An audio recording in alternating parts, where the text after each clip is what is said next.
नमस्कार विद्यार्थियों, आपके अपने YouTube चैनल आरपी कटारिया पर एक बार फिर से आपका हार्दिक अभिनंदन और स्वागत। आज इस वीडियो में मैं आपके बीच में एक बार फिर से हाजिर हूँ एक नए डिस्कशन के लिए। माध्यमिक शिक्षा बोर्ड 2022 की जो एग्ज़ाम होने वाली है, उस एग्ज़ाम के लिए हम एक विशेष वीडियोज़ लेकर के आपके बीच में आए हैं और उसमें हम वही प्रश्न आपको बता रहे हैं, उसी टाइप के प्रश्नों के बारे में बात कर रहे हैं जो बोर्ड एग्ज़ाम में बहुत ही इम्पोर्टेंट है। तो आपका जो पहला चैप्टर है रियल नंबर, वास्तविक संख्याएं, उसमें ऑब्जेक्टिव टाइप का जो क्वेश्चन आएगा उसके लिए हम एक वीडियो आपके चैनल पे अपलोड कर चुके हैं जिसमें 14 क्वेश्चनों का संग्रह है। इसके बाद इस वीडियो में 6 क्वेश्चन मैं आपके बीच में और लेकर के आ रहा हूँ। यदि आपने इन दोनों वीडियो को अच्छे से देखा तो ये समझ लीजिए कि ऑब्जेक्टिव टाइप का प्रश्न यहाँ से आएगा तो वो आपको आएगा ही आएगा, इन 20 प्रश्नों में से ही होगा, ये बिल्कुल क्लियर बात है। तो चलिए, प्रश्न संख्या जो 14 है वहाँ तक हमारी बात हो गई थी, उसमें आज हम बात करेंगे प्रश्न संख्या 15 से। तो टोटल मिलाकर के 20 प्रश्न जो है वो मैं आपको बता रहा हूँ। दो संख्याओं का मैं से 6 है और लय से 60 है, तो वे संख्याएं हैं। इसको कम समय में कैसे करें? एक बात तो ये समझनी चाहिए, मैं से वह संख्या होती है जिसका दी गई संख्याओं में पूरा पूरा भाग जाता हो। मैं से कौन होता है? मैं से का हमेशा दी गई संख्याओं में भाग जाता है। अब देखो 6 का भाग 10 में नहीं जा रहा है, इन दोनों जगह में जाना चाहिए था, तो इसको चेक करने की जरूरत नहीं है। 6 का भाग यहाँ 24 में पूरा पूरा जा रहा है, लेकिन 15 में पूरा पूरा भाग नहीं जा रहा है, इसका मतलब ये ऑप्शन हो ही नहीं सकता।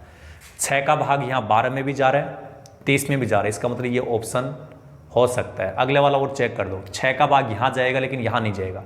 ऐसा कौन सा ऑप्शन है जिसमें HCF का पूरा पूरा भाग जा रहा है? तो यदि दी गई इन दोनों संख्याओं में HCF का पूरा पूरा भाग जा रहा है तो वही आपका आंसर होगा। तो ये दोनों संख्याएं ये होंगी।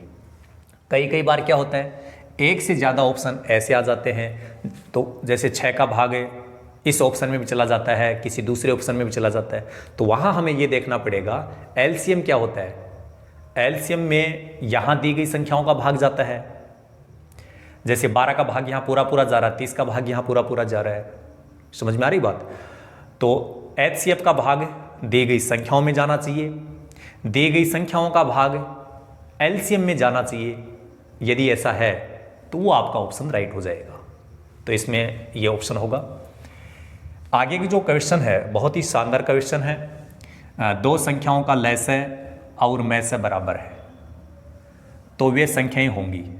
प्रश्न को समझना है, इसमें यह कहा गया है कि मान लीजिए कोई भी दो संख्याएं हैं लेकिन उनका HCF और LCM मैं से और लय से बराबर आ जाता है, तो वे संख्याएं कैसी होनी चाहिए?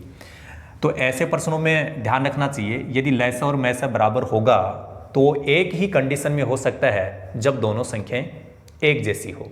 अब दोनों संख्याएं एक जैसी हो गई तो बराबर हो गई, इसलिए यहाँ पर ऑप्शन डी राइट हो जाएगा। फिर बता देता हूँ, यदि दो संख्याओं का लय से और मैं से बराबर है तो वो बराबर तभी हो सकता है जब दी गई दोनों संख्याएं बराबर हो, तो इसका ऑप्शन डी राइट हो जाएगा। दो संख्याओं का HCF 1 हो तो संख्याएं कैसी होंगी? ये प्रश्न बहुत ही घातक प्रश्न है, क्योंकि इस टाइप का प्रश्न यदि एग्जाम में आता है तो बहुत सारे विद्यार्थी इसमें मात खा जाते हैं। तो जब दो संख्याओं का HCF 1 होता है तो वहाँ पूछा जाता है कि वे संख्याएं कैसी होंगी, भाज्य होंगी या अभाज्य या बराबर या सहभाज्य। तो लगभग विद्यार्थियों के माइंड में ये आता है, लेकिन आपको बता दूं, इसको अच्छे से याद कर लें कि जब HCF 1 होगा तो दी गई दोनों संख्याएं हैं वो सह अभाज्य होंगी। वो संख्याएं कैसी होंगी? सह अभाज्य। सह अभाज्य वो संख्याएं होती हैं जिनमें किसी एक संख्या का भाग सभी में नहीं जाए। मान लीजिए मैंने यहाँ लिखा 3 और यहाँ लिखा मैंने 8, तो ऐसी कोई संख्या नहीं है जिसका भाग 3 में भी चला जाए और 8 में भी चला जाए। तो इन संख्याओं को हम क्या बोलेंगे? सह अभाज्य। और ऐसी संख्याओं का HCF हमेशा 1 होता है। तो याद कर लेना, जब दो संख्याओं का HCF, दो की बात नहीं है, 2 से ज़्यादा भी हो सकती है, यदि 2 या 2 से अधिक संख्याओं का HCF 1 है तो वो संख्याएं अभाज्य नहीं होंगी, वो संख्याएं हैं वो क्या होंगी, सअभाज्य। तो ये ध्यान रखना, यहाँ मिस्टेक मत कर देना। अगला जो क्वेश्चन है, यदि m एक अभाज्य संख्या है, m को हमने क्या मान लिया है, अभाज्य, तो संख्या रूट m का मतलब क्या हुआ कि m को आपने अभाज्य मान रखा है, उसी अभाज्य संख्या का रूट, तो वो संख्या कैसी होगी। तो यदि कोई संख्या अभाज्य है तो उस संख्या का वर्गमूल हमेशा एक अपरिमेय संख्या होती है। क्या होती है, अपरिमेय संख्या। ये ऑप्शन राइट होगा। जैसे मान लीजिए 2 है, 3 है, 5 है, 7 है, ये सब के सब अभाज्य हैं। यदि इनके ऊपर रूट लगा दिया जाए तो ये सब की सब संख्याएं कैसी कहलाती हैं, अपरिमेय संख्याएं। याद कर लो, यदि कोई संख्या अभाज्य है, चाहे वो m हो, चाहे p हो, चाहे भले चाहे कुछ भी हो, यदि कोई संख्या अभाज्य संख्या है तो उसका अंडर रूट, उसका वर्गमूल हमेशा अपरिमेय होगा। यहाँ से देखो अभाज्य यहाँ इसका मतलब ये एक जैसी चीज है, तो वह अपरिमेय संख्या होगी। यहाँ देखिए, एक शून्येतर परिमेय संख्या तथा अपरिमेय संख्या का योग। अब प्रश्न में आपको योग बोल सकता है, या अंतर बोल सकता है, या गुणन बोल सकता है, या भाग बोल सकता है। कैसा होगा, हमने यहाँ पर एक नई बात लिखी है, शून्येतर। शून्येतर का मतलब वो शून्य नहीं होगा। यहाँ पर बच्चे भ्रमित होते हैं, शून्येतर का नाम आते ही उसके माइंड में आता है शून्य। नहीं, शून्य अलग चीज है। शून्य का मतलब तो ये होता है, और शून्येतर का मतलब है कि इसका मान 0 के बराबर नहीं होगा। तो शून्येतर का मतलब वो संख्या 0 तो होगी नहीं, लेकिन वो परिमेय संख्या है। 0 को छोड़कर कोई भी परिमेय संख्या, और एक है अपरिमेय संख्या।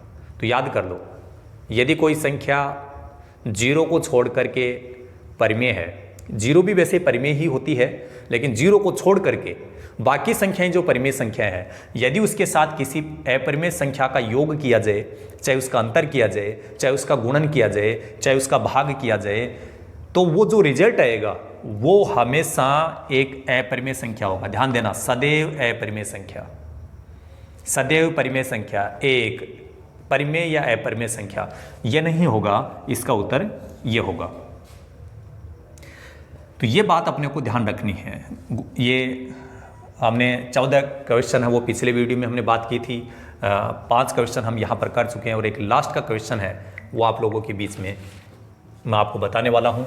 और उस क्वेश्चन के बाद आपको ऑब्जेक्टिव टाइप के बाकी प्रश्नों के लिए अपने को भ्रमित होने की आवश्यकता नहीं है।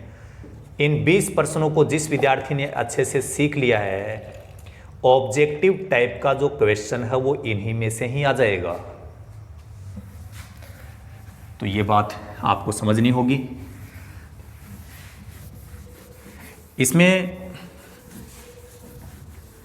अंतिम प्रश्न जो है वो प्रश्न क्या होगा, एक ही प्रश्न में मैं 2 प्रश्नों के बारे में बात करूंगा।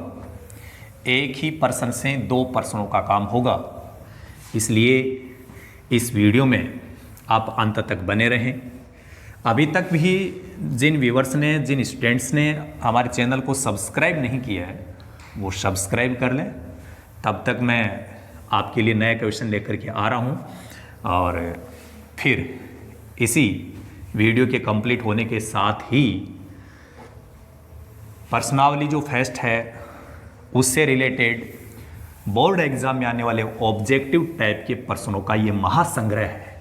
हमने ऐसा संग्रह आप लोगों के लिए बनाया है कि एक प्रश्न भी इस प्रश्नावली का ऑब्जेक्टिव टाइप से बाहर नहीं जाएगा। अब देखिए, अगला क्वेश्चन है, यदि परिमेय संख्या p बटे q, परिमेय संख्या p बटे q इस प्रकार है कि q के अभाज्य गुणनखंड अभाज्य गुणनखंड 2 की पावर m इंटू 5 की पावर n के रूप में है तो इसका दशमलव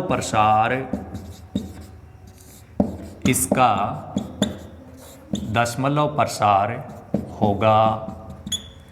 ऑप्शन ए शांत, ऑप्शन बी अशांत आवर्ती,